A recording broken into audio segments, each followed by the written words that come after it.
Namaskar and welcome to Daily Global Insights, episode 287. A shout out to our viewers to like this program so it can reach its maximum potential. Today is Wednesday, the 1st of December, and here are the main points. Before I start, let's welcome Sridharji. Sridharji, Namaskar and welcome to PGurus channel. Namaskar. Good morning to everybody around United States, and very good evening to people, including Sree, who is reporting from the shores of India in his blazing red saddle. And the world tightens travel rules and countries impose restrictions as the variant detected in multiple countries, including the United Kingdom, Germany, France, Belgium, Holland, Australia, Israel, Poland, Italy, and many more. This would be the Omicron virus, isn't it, Sridharji? It is the Micron. It's not new. It's not G, but it is the Omicron virus, which is making its way and creating tremors around the world, and the mutational aspects of the virus causing some hiccups and the unpredictability of the outcomes from this virus. But I am sure that with already the data available, they would be get ahead of this very soon. Sridharji, I also read in a news item that several of the patients who got this, they recovered within a few days. They just felt very weak afterwards, but they just stayed at home and recovered.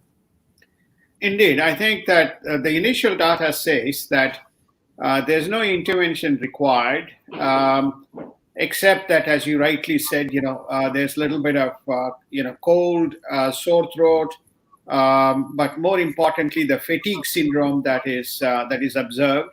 And the reason why you need to stay is that it can mutate. So it's not just it cures itself, but it probably regenerates. And so there could be a time lag before you recover from it. This is just based on probably one or two samples of data that they have seen observed from the patients infected with this specific virus. The fact that the two major manufacturing companies have come up with a model which says that they can have a vaccine response within 100 days is a reflection of that. And in active cases in the world, 8 European countries make up the top 8. United States continues to dominate with 9 million plus active cases. Can we have the chart, please? Yeah. So I think you can see how the world responds. Obviously, some of these cases, whether they are directly as a result of this new virus, or whether it is the mutation, or whether it is a result of the old Delta variant, we don't know. But there is a resurgence in cases, and if you take a look at the top 10 countries, you will find that almost 8 out of the 10 are in Europe, if you include Turkey to be quasi rather than Middle East Africa. Then, Russia, UK, Germany, Netherlands, Poland, France, there's a tremendous resurgence in Europe. Most notably Russia and UK. Russia, which has steadily remained right at the top, has close to 1 million active cases.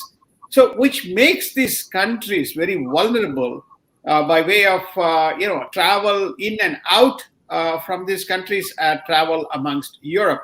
But the world is paying more attention to Africa and quickly, stopping or banning passengers from 8 nations, rather than actually really looking into some of these other nations as well. And Asian countries such as Japan, Philippines, Vietnam, Thailand tighten travel restrictions over Omicron. And India releases countries at risk as per its health ministry that includes United Kingdom, South Africa, Brazil, Bangladesh, Botswana, China, Mauritius, New Zealand, Zimbabwe, Singapore, Hong Kong, and Israel. In India, one person who came from South Africa was detected with the virus. India chart, please. Go ahead, sir. Yes, you can see that India has done relatively well. Their protocols that they have in the airports is able to quickly detect. Plus, they also have a vaccine protocol. Sorry, they have a what you call as the RT-PCR test protocol at the airport. So they're able to quickly detect instances where people are infected with any type of virus, and then they're able to quarantine. Overall, India is probably advancing its journey very well. I think they have reached, I think there's a live chart. They've gone below 100,000 active cases, which is a remarkable number relative to where India was when you go back and look at February, March of earlier this year, which were in millions. And then the number of vaccinations that is also on the rise. So it's about 1.25 million doses have been vaccinated. 1.2 has been administered. The 8 million number in terms of the number of vaccines per day is a pretty good number. I have a feeling that this new virus is accelerating people rushing and getting quickly, vaccinated. If someone was on the sidelines, which is not the case in India, I think they're getting their vaccines done. So this also augurs well from an Indian point of view in terms of managing anything that is coming from this new virus.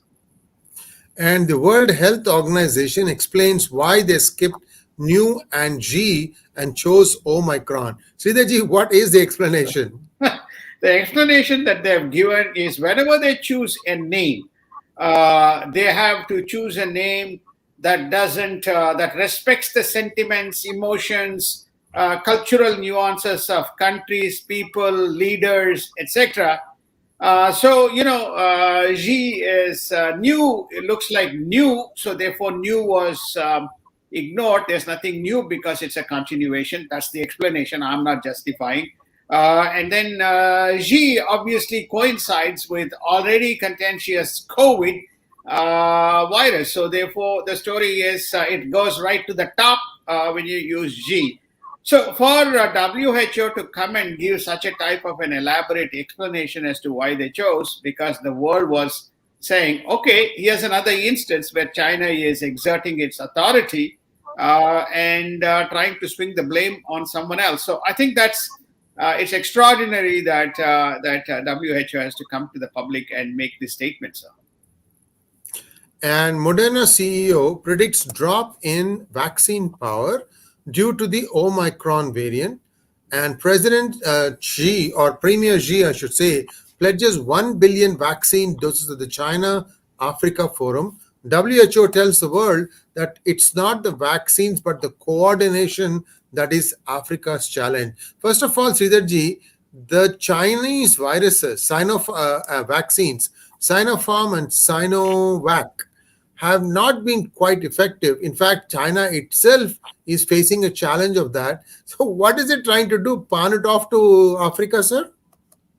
Well, it's all show and tell and muscularity, which is to say that, hey, remember that where's this 1 billion number comes from?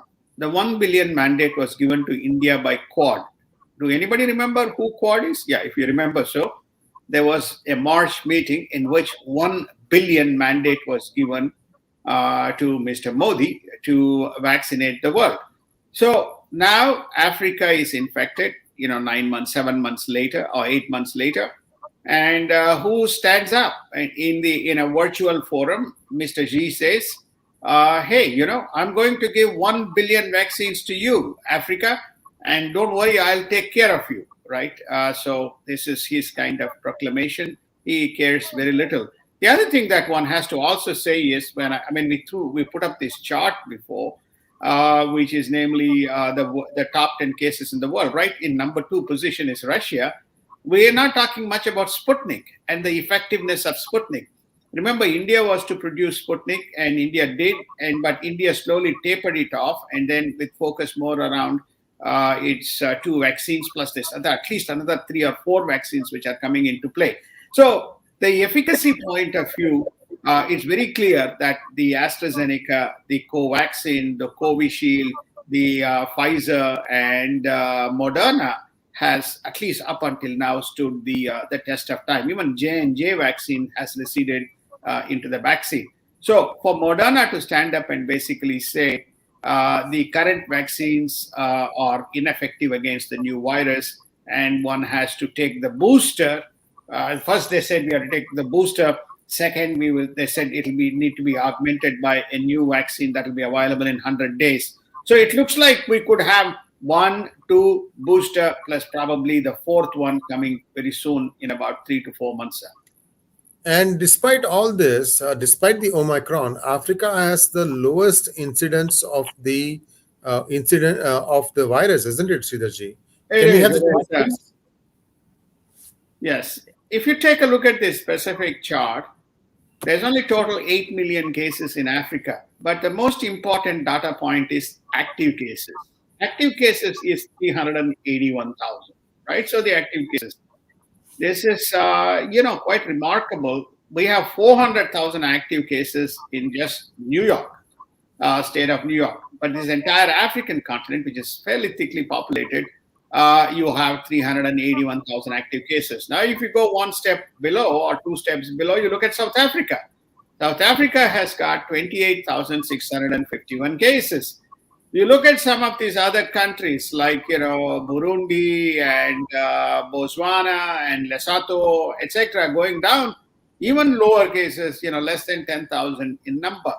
So the South African or the African continent is right in making the case why you guys are coming, hastily coming to the conclusion just because a South African doctor went public saying that he has found a new case and new virus, which is this micron. So the story is that, why are you reacting? The data says something different, and the data points to that point, and the data clearly points to that fact. But having said that, it looks like there is a tremendous mobility from Africa, or we don't know the reasons as to why you find these cases in New Zealand, Hong Kong, Belgium, Netherlands, in remote places. At least in the case of India, the guy whom they detected or caught at the airport, or they found at the airport, is the one who came from South Africa. So therefore, at least in that instance, we have specific data. But in these remote countries in the world, where this virus came from, how it came, still remains unclear as to whether there was any other source other than just South Africa. And Sridharji, overall, my gut feeling is that with this Omicron, it sort of reinforces the fact that this virus came from a gain of function experiment, sir. Because you look at the shape of the new Omicron virus, they are saying that the protein modules, or what are called the stocks that are there, that seems to be very different from the previous one. And we've already said that these COVID variants are 10 times the normal size of any virus. Well, gain of function experiment, the investigation into the leaks, the investigation into the source, the investigation into the transmission, all been put into the back burner, or the investigations done, but they are not releasing the data, is a cause for major concern as the world continues to battle. I mean, this, on, off, on, off, on, off that we are experiencing, doesn't augur very well in terms of the sustainability of normal flow of human traffic activity and business. Because every time there is something, we're going to have a knee-jerk reaction because we don't have a total picture and we don't have the actual source that is responsible for the dissemination of this virus. Sridharji, I remember in March 2020, in an interview with Dr. Shiva Ayadurai, which YouTube, in its infinite wisdom, has removed from the library, he was saying that this whole thing is also this is Dr. Shiva Ayadurai that I'm quoting, that it is a conspiracy by pharma companies to switch people from medications to vaccines so that their liability goes down and there is a constant need for getting vaccinated. I don't know. At that point, I couldn't see what he was trying to say, but these events are basically proving him right, sir. Dr. Ayadurai is an expert in his field, so he knows probably what he is speaking about. But it's very clear that if I have to use, I had 2 doses. Now, being an American and especially in those from New York, I also had my flu shot, which triggered some reaction, and I had a few days of hiccups. So now, I missed the booster. So I will, because I had to recover from this flu shot. Now I will be taking the booster. Then very soon, in about 3 to 4 months' time, I will be taking the next dose of antidote for what is to be the new or potential hazardous viruses that are likely to emanate. So by then we would have done what, five vaccines. When was the last Right, time we took 5 vaccines? right. And all I can say is that from this is my own personal experience, is the fatigue syndrome caused by these viruses, at least in my body, is quite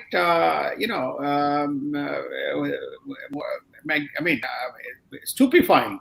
The fatigue syndrome is very visible in the body. Okay, and also I was COVID infected. I had COVID. I was hospitalized for 5 days, and I was injected with antibodies and steroids, and and so on and so forth. So all this is definitely, there is a cause and effect in the body, and that doesn't mean I'm suggesting anybody. As I have very transparently laid out, I myself have taken all vaccine doses and complied with the due protocols that is required. But one thing I have to say is that it does have a detrimental effect in terms of your general disposition and health of the body. Maybe I'm a weak guy. Maybe somebody who is stronger than me can deal with it. Somebody who is younger, much younger than me, can deal with it. But certainly, from my own experience, it looks like, as you point out, we are now into a vaccine addiction or addictive syndrome. So we are now enshrined to this continuous process of vaccination. And Israel wants Iran cannot be trusted as a nuclear talks resume, and the United Kingdom and Israel plan to thwart Iran's nuclear ambitions. Sridharji, we've been saying this again and again that their enrichment process is almost at the end and nearing its completion, and that they could be nuclear power. What I mean, something is going to happen soon, I feel, between Israel and Iran. And we've been saying that the three eyes. What does your gut tell you, sir? Israel will intervene. That's my gut feel. Not my gut feel, that's the truth. Israel never allows any kind of exigencies to happen around this ecosystem. This doesn't matter what the world says. We will soon be saying again, Israel and UK are now going to also cooperate to make sure that Iran has no nuclear capacity. So Israel is going to have an unusual ally coming from United Kingdom, by way of United Kingdom, and I think Israel will act as you rightly point out. They've given enough warnings to United States that no point in negotiating, because there's nothing to negotiate. And Turkey offers to mediate between Ukraine and Russia and plans to also improve relationship with Israel. Sridharji, Turkey, is he trying to, like, it's like a balloon that trying to inflate itself and to appear bigger than what it really is? I haven't seen Turkey take some kind of a role like this for a long time, Sridharji. I could be wrong. Well, I think we mentioned the massive global chaos in the absence of a decisive leadership. Turkey trying to intervene between Russia and Europe, and Turkey trying to intervene with Belarus. And remember, we covered consistently in the DGI that it is from Turkey that which is acting as the gateway point for all these illegal immigrants coming into Belarus and then trying to make their way into Europe.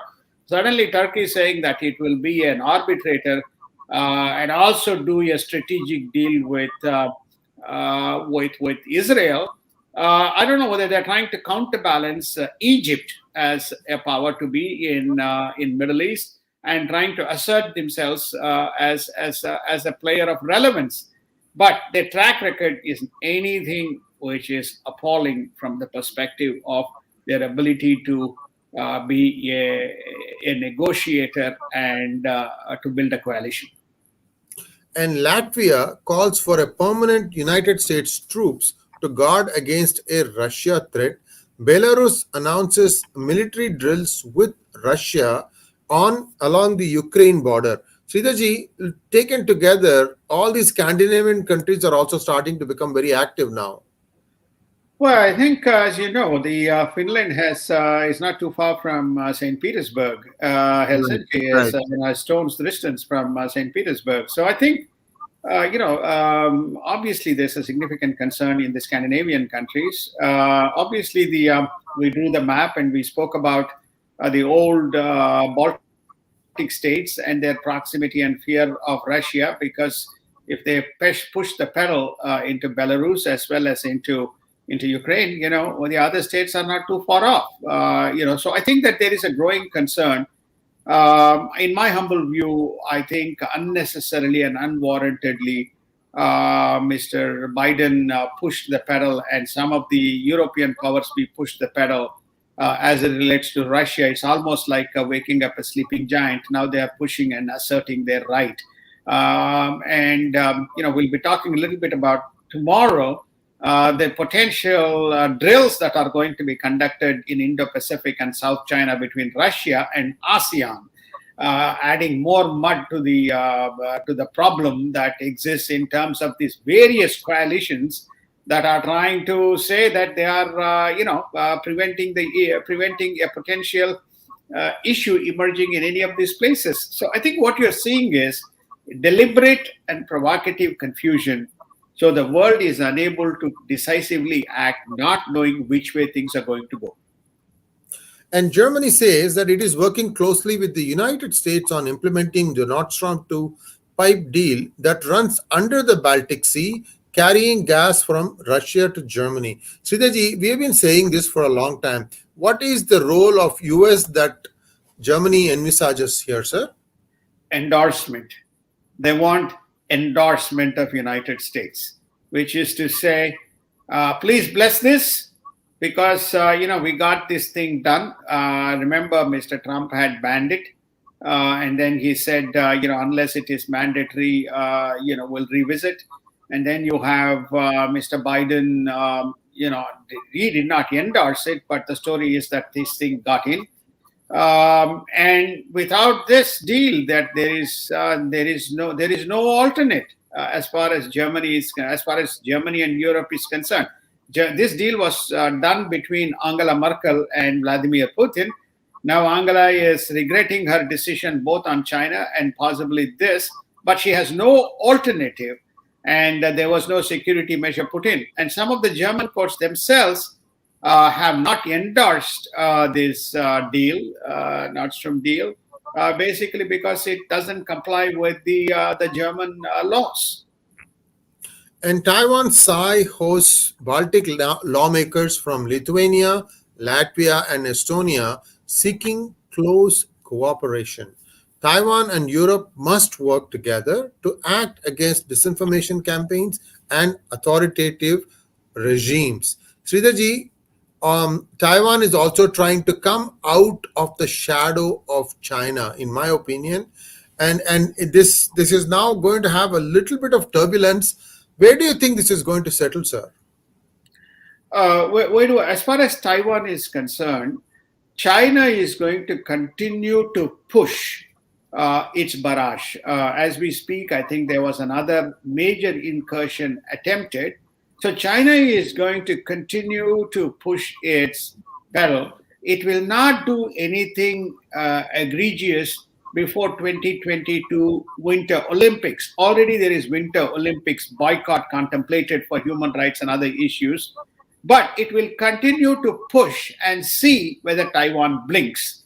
If Taiwan blinks, then they will create a situation not precipitous, but a precursor to eventual takeover whenever the appropriate time comes. So you are going to see the attempts continuing to be made. What Taiwan is doing is Taiwan is building a broad coalition, not just being reliant purely on Japan, United States, or for that matter, even Korea or Australia, and trying to mend and trying to see whether there is a unified front that they can build with Europe. And there is no proposal to recognize Bitcoin as currency, says Indian finance minister. And global payment network Visa complains to the US government about Indian bias to rupee. First off, on the cryptocurrency, Sridharji, I think I've read this bill, that draft of the bill that is going to be tabled in Parliament, sir. It talks about the digital rupee, which seems to me eerily similar to the digital renminbi, and India will perhaps use that to do what you had correctly predicted many months ago, that it will be done between intra-country trading. And maybe companies could get paid with that if India can make a case that the Indian digital rupee is something that can be like a standard for countries in and around, like for example Bangladesh, Sri Lanka, or Maldives. All these countries also can use digital rupee because they may not have the bandwidth required to support something like this. Just my thoughts, Sridharji, your thoughts. No, I think that we probably are moving along that path. Remember, we talk about the BIMSTER initiative, which has, the Bay of Bengal-based countries, which is Bangladesh, Sri Lanka, Bhutan, Nepal, India, including Thailand and Myanmar, as a block of trading nations. When trade begins to flow, then a digital denominated currency, which is not subject to currency fluctuations. And one of the countries which is adversely impacted, as you all know, is Sri Lanka, may become a very stable way by which one can begin to transact and trade. One of the significant advantages of using this digital mechanism is you are not daily going in and out and working off a currency. Suppose you want to pay in US dollars, then daily you have to maintain balances, and the US dollar is market linked, so it is subjected to fluctuations, contrary to a digital, which is a far more, that is the definition used, is called a stable currency. The stable currency is not subject to gyration, so which probably helps. I think United States is also contemplating a stable digital dollar, and then as well as you all know, renminbi, and sure probably Japanese yen, etc. So there is a G to G effort, and people often get confused between a crypto and digital. They are not necessarily the same.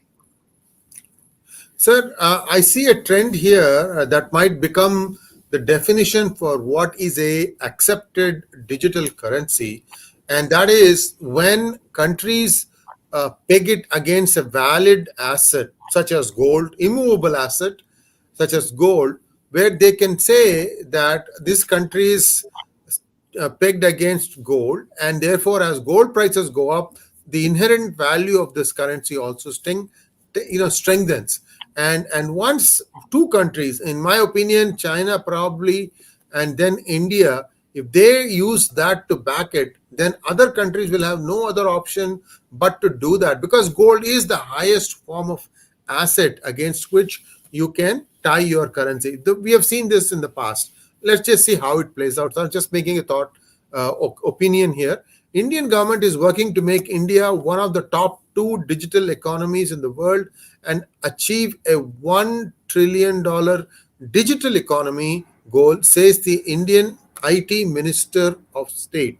Sridharji, if India can pull off the digital rupee and it can asset it along with the amount of gold that India has, I think India has an excellent chance to become a reference currency in this new situation, and that augurs well, isn't it? Well, I think the reference currency is what you call as the trading partners, which is the reason why that India is probably one of the reasons why it is adopting a slightly different strategy, which is to say that it believes in bilateral free trade agreements rather than multilateral free trade agreements. The bilateral free trade agreements will probably encompass the mechanism of settlement for trade, be it imports, exports between the two nations. Yes, I think that India could emerge. India is today the largest digital payments economic player in the world by a long stretch. And a distant second is China, and somewhere in the distant further is United States.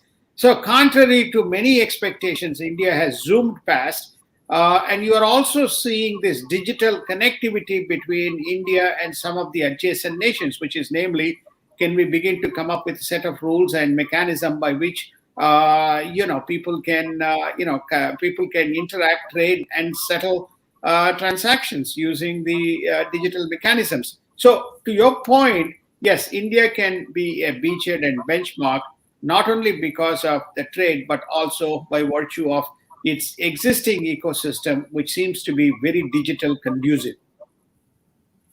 And Indian economy grew at 8.4% in July-September quarter in the midst of reopening of businesses and confidence among the business sector. India's eShram portal has now grown to 10 million and it is targeted to grow up to 40 million.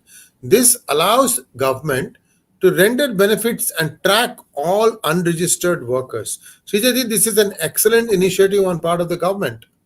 Yes, I think that they are. I think moving up the ladder with regard to listing and recognizing the what you call as the unrecognized or unlisted employees. These are the mobile workforce which goes around. I think there are two examples. One is to be able to track this workforce, and the second is the ability to render benefits.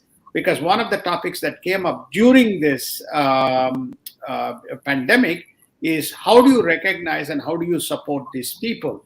When we come to the US section, we will talk a little bit about this aspect, what we lack here in United States and what India is attempting to do within its own shores.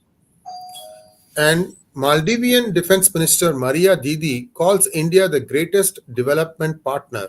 Sridharji, this is something unusual praise from Maldivia or Well, Maldives.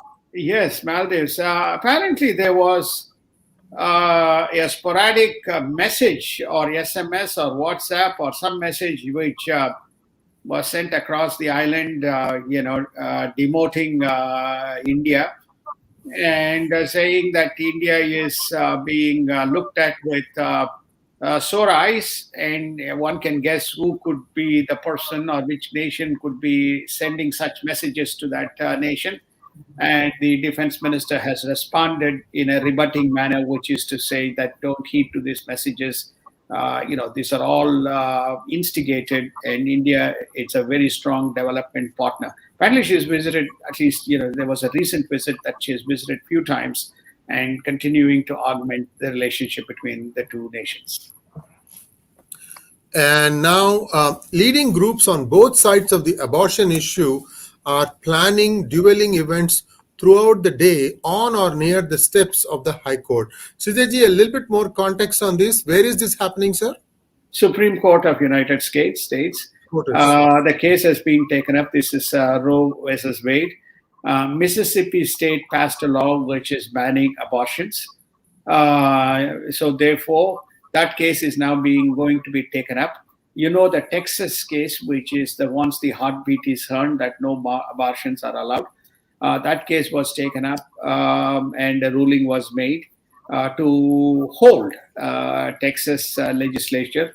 That is again being contested in Supreme Court. This is a specific case that relates to the more recent state enactment passed by the state of Mississippi.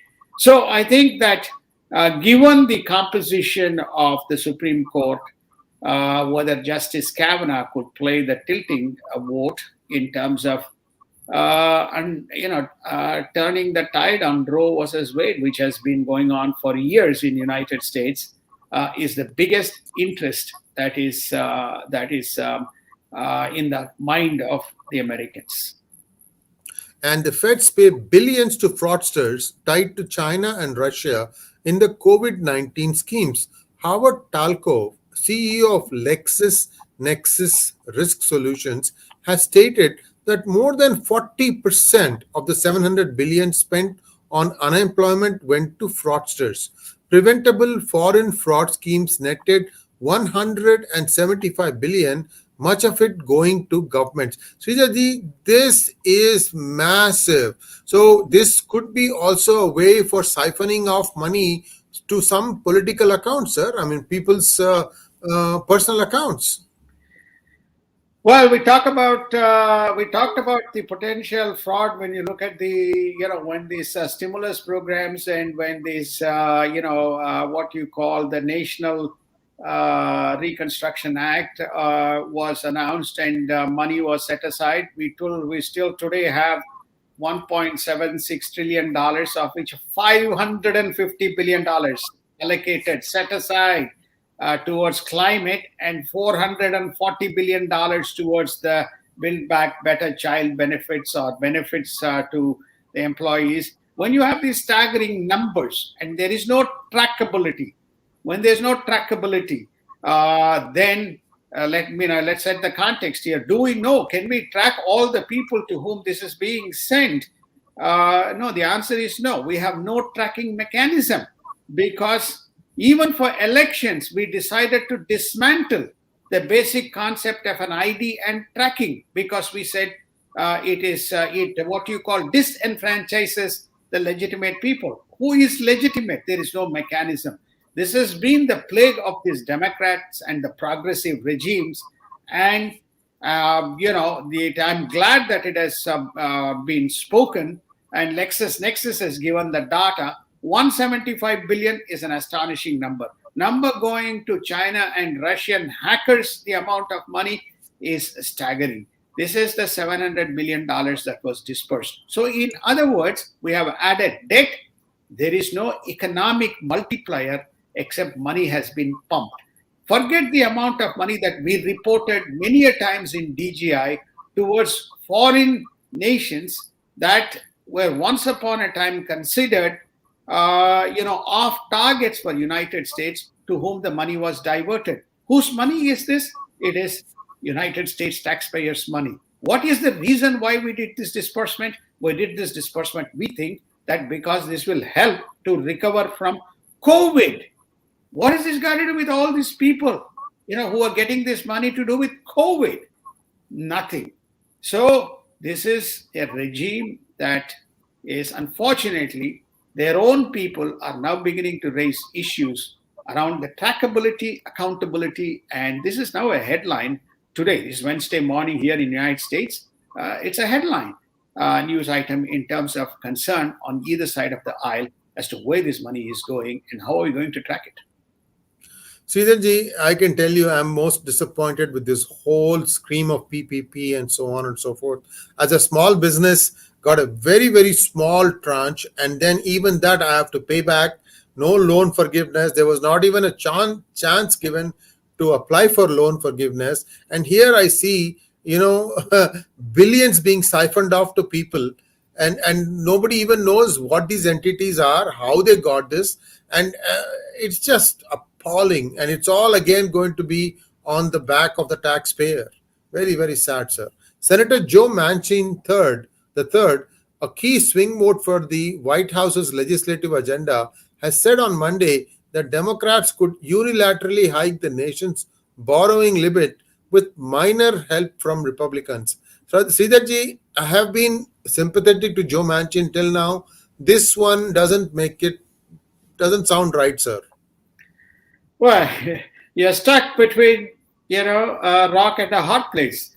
So what he's saying is that, look, add this, but take out some of these amnesty benefits, take out some of this climate accord, take out some of the schemes, but persuade the Republicans. Remember that Manchin brought Manchin and Sinema, Kirsten Sinema were the negotiators with some of these Republicans sitting on the fence. We know who they are.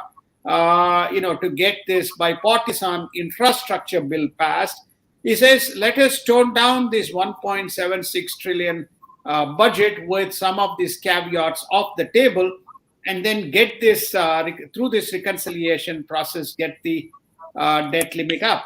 Well, if they don't raise the debt limit on December 15th, United States will begin to default on its debt obligations. So they have pushed the can, and the progressive have used their agenda as a bargaining tip to hold back both on infrastructure as well as debt limit. In my humble view, the debt limit should have been the first one that should have been addressed, and it should have been taken up with some kind of fiscal measures, because this impacts United States as a nation and its sovereign credibility. Then they could have looked at the infrastructure, and then they could have done, but then that's not the way. The logic is not the way it works as far as the political advocacies go in the United States or anywhere in the world. And President Biden says that he does not foresee a lockdown because of the Omicron variant. And he goes on to say that a plan is being put in place for updated vaccines. That is good to know. And he is also going to delay suspension of unvaccinated federal workers and asks people to mask indoors. Virus will be here sooner or later. So all said and done, what this means is that not everybody who is working for the government have to be vaccinated. So that's the door is opening just a little bit. That's how I see it. Your thoughts, sir? Door is opening wide ajar, sir. So I think that most of the mandates are off. Barring a few states, it is off. And I think it is, in my humble view, it is better to give people the consent, educate the people, and voluntarily make them come and do it. Again, India is a striking example of the way it is doing it. Singapore is a small nation. Australia is a small nation with a vast landmass. They can put mandates and enforce. As far as United States is concerned, with varying degrees of, look, we don't have universal health care. We don't have everybody on healthcare insurance in the United States. Many people don't take it. Vast segments of the population don't take insurance. Then you're going to mandate all of them to go and take a vaccine. It ain't going to cut it.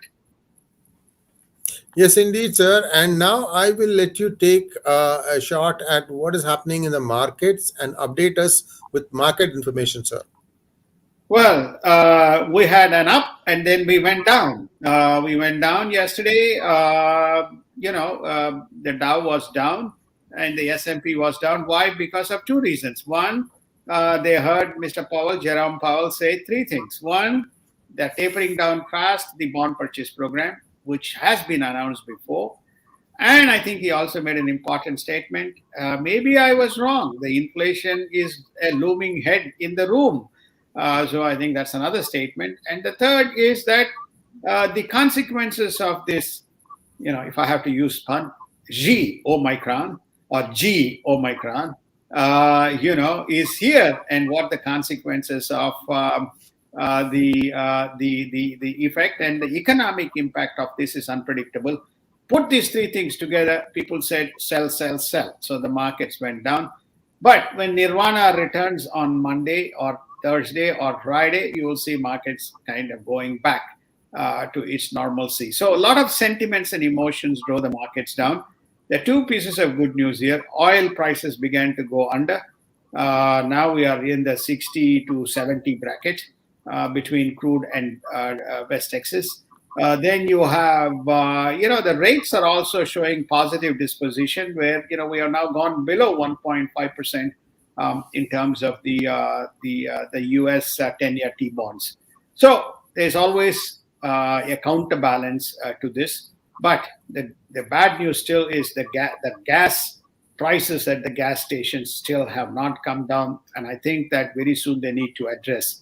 One final point of data, which is that for the first time in the last foreseeable future, the holiday sales came 1.4% lower Now, there are two reasons for that. One reason is that this could have been, broadly, the definition of holiday season may change by the time we get to next year. And second, that those who had contemplated purchases may have delayed it in lieu of the virus. And the third, the price increases which has come in as a result of supply chain issues. But we'll have more data by the time we come to end of December, early January. But these are all cumulative consequences of the non-economic pandemic virus related issues that is hurting the system. And that brings us to a close of today's segment. We'll be back again tomorrow, same time, same place. Namaskar. Namaskar. Thank you. Have a wonderful day. And nice to see you, sir, from the shores of India. Thank you, sir.